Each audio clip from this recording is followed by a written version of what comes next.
Aš ūkininkas ir aš vėl skundžiuos.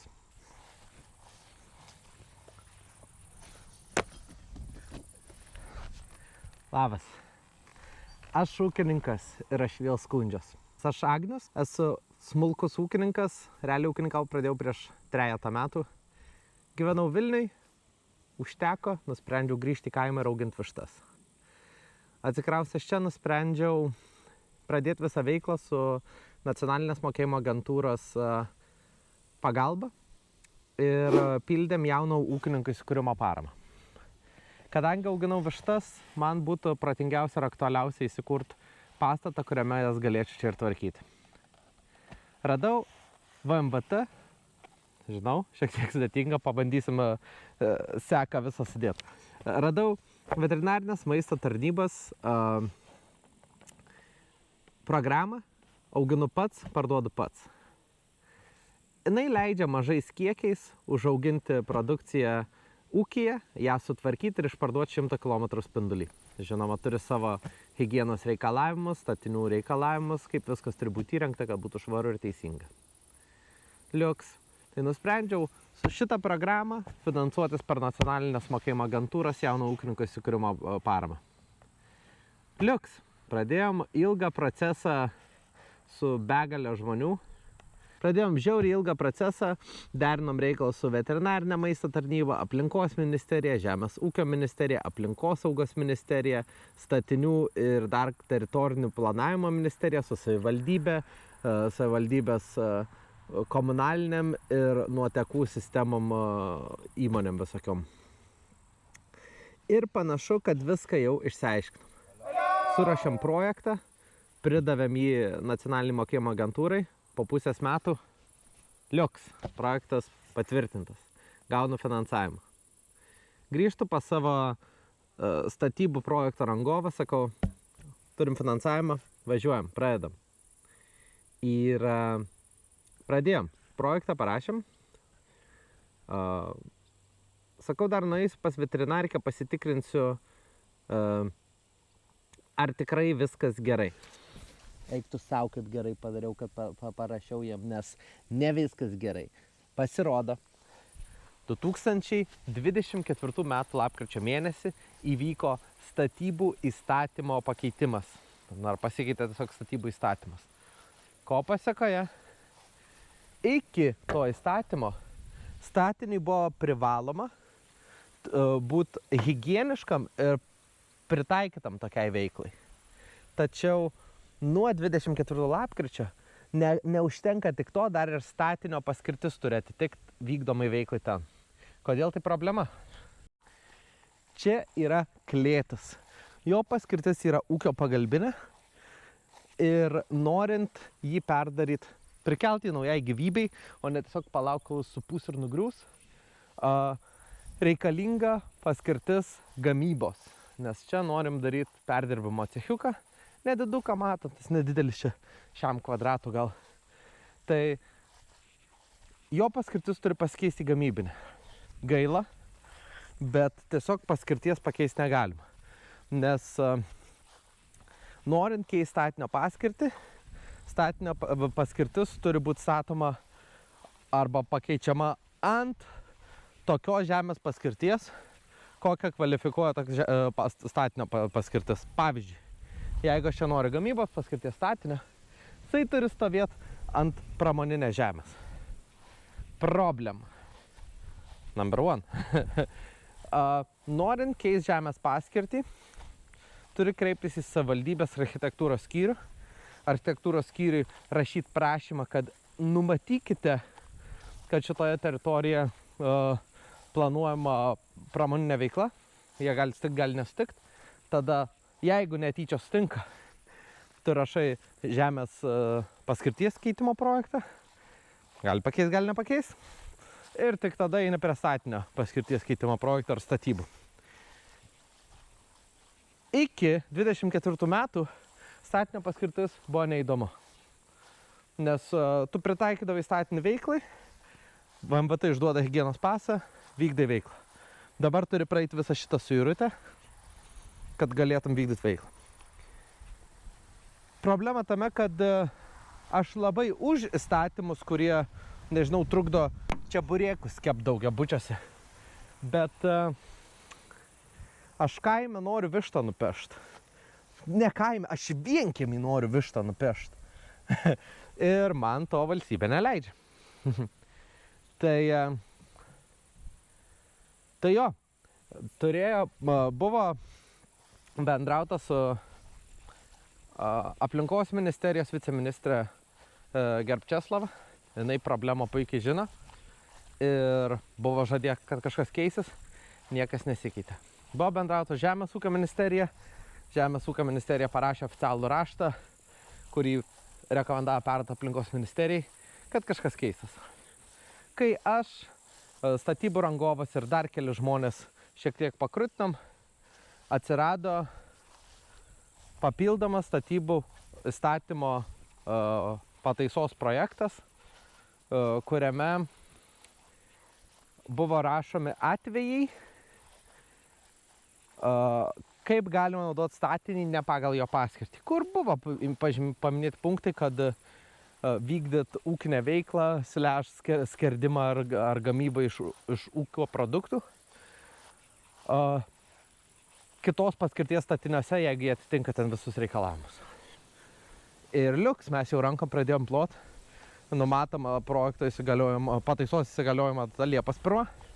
Ateina Liepos 1, skambinu visom institucijom, jau džiaugiuosi, pagaliau galiu daryti, tiesiog projektas nebuvo patvirtintas. Tai dabar ta pati pataisa yra numatyta lapkričio 1 dieną, bet taip pat kaip Liepos 1 buvo, niekas neįvyko, galima ir lapkričio 1 niekas neįvyko. Tai aš nežinau. Bendravau, taip pat nežinau, kaip žmogus, kuris sukūrė priemonę auginu pats, parduodu pats, nes bendravau su veterinarinė tarnyba, tiksliau Kauno skyriaus veterinarijos vedėja. Ir čia yra mūsų pokalbis. Pradėjau domėtis, mačiau, aišku, aš jau pasirašiau projektą, jau gavau finansavimą, jau viską sakai, ir aš noriu vykdyti paukštininkytės veiklą ir atsidaryti šitas kabinėlę, kur su paprašys reikalavimų, kur mažesnis kiekiai. Taip. Ir jau pasirašėm šitą statybų projektą ir man statybų rangovas sako, kad negali keisti paskirties pastatą. Velnias, čia susiteisė. Taip. O ką jis sako, kas dabar paskirtis ir ką jis galėtų jums pasiūlyti? Taip, dabar yra paskirtis ūkio pagalbinė. Taip. O kiek aš suprantu, turėtų būti gamybos pramonės. Turėtų būti. Bet jisai man sako, kad ant ūkio paskirties žemės, nes statinė ant ūkio paskirties žemės yra, negali tokia paskirtis tapti, reikia keisti žemės paskirtį, kad galėtum pakeisti pastatą paskirtį. O ką jis siūlo? Ką nors siūlo jums? Siūlo keliauti veterinarinę tarnybą ir aiškintis, kaip tai veikia. Tai va, mes šitas įstatymas, kaip tu sakai, tas statybų įstatymas, jis mums irgi primestas yra. Ir mes jį nesenai pradėjom žiūrėti tą, anksčiau mes nežiūrėdavom tų paskirčių, nes nebuvo tokios prievolės ir mes nežiūrėjom. Mes leisdavom, kaip tu sakai, tam ūkiniam pastate, puikiausiai jį įsirengdavom, mes žiūrėdavom higieną, nes mums yra higiena klausimas. Taip.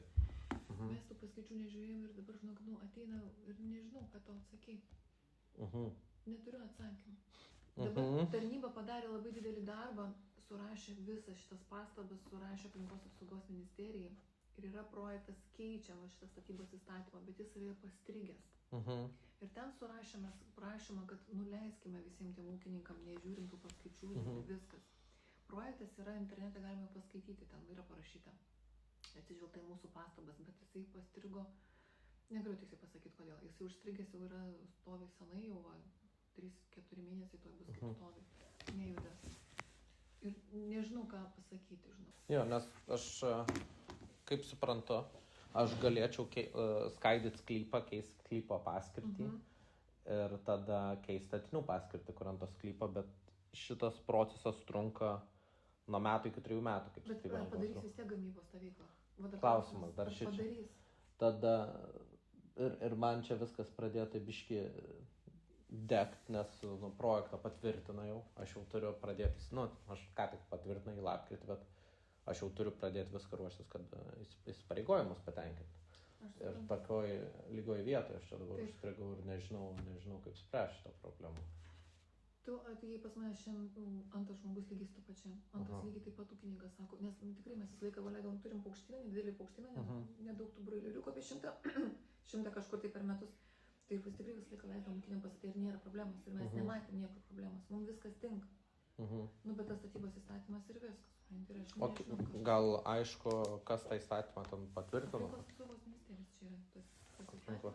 Tai yra statybos įstatymas yra ir paskui yra išimtys surašytos vyriausybės nutarime. Surprise, surprise. Vedėja pati nežino, ką pasiūlyt. Vedėja rekomenduoja kažkokius įstatymo apėjimus, o ne įstatymo taisymus. Suprantu, kad daug kas nėra jos atsakomybė ir ji negali nuspręsti, kas vyksta aplinkos ministerijai. Bet mūsų šalis yra visiškai betvarkiai šitą vietą. Kodėl man tai rūpi kaip ūkininkui ir kaip mažam verslui? Nes šitas dalykas liečia ne tik ūkius, šitas dalykas liečia ir mažus verslus. Pavyzdžiui, jeigu tu nori vykdyti bet kokią veiklą, kur bus reikalingas higienos pasas, pavyzdžiui, tu turi įrengtas patalpas, įrengtą virtuvėlę, kažkokios administracinėse patalpose ir dar nespėjau užregistruoti veiklos. Surprise, surprise. Tu čia kepti čeburėkų negali, nes statinio paskirtis netinkama maisto ruošimui. Rip. Dedukas nori įdėti medų saują riešutų ir parduoti savo medutį prie pensijos prisidurti. Negalima. Nu ir kas, kad jis turi tobulai įrengtas patalpas vykdyti tokiai veiklai, bet chatos pavadinimas ne tas. Negalima. Tai aš turiu variantą, kaip tu gali prisidėti prie šito ir kaip tu gali pagelbėti. Apraše yra sugeneruotas paprastas ir kultūringas laiškas, kurį rekomenduoju išsitraukti PDF ir nusiųsti į aplinkos ministeriją. Tiesiog paragint greičiau tvarkyti savo įstatymus, nes su šitą problemą susiduri ne tik Agnius. Aš tiesiog turiu balsą ir su to balsu bandau šiek tiek garsiau iškelti šitą problemą. Viliuosi, kad bus atsižvelgta į tai. Viliuosi, kad bus įmanoma kažką padaryti, nes man yra labai apmaudu, kaip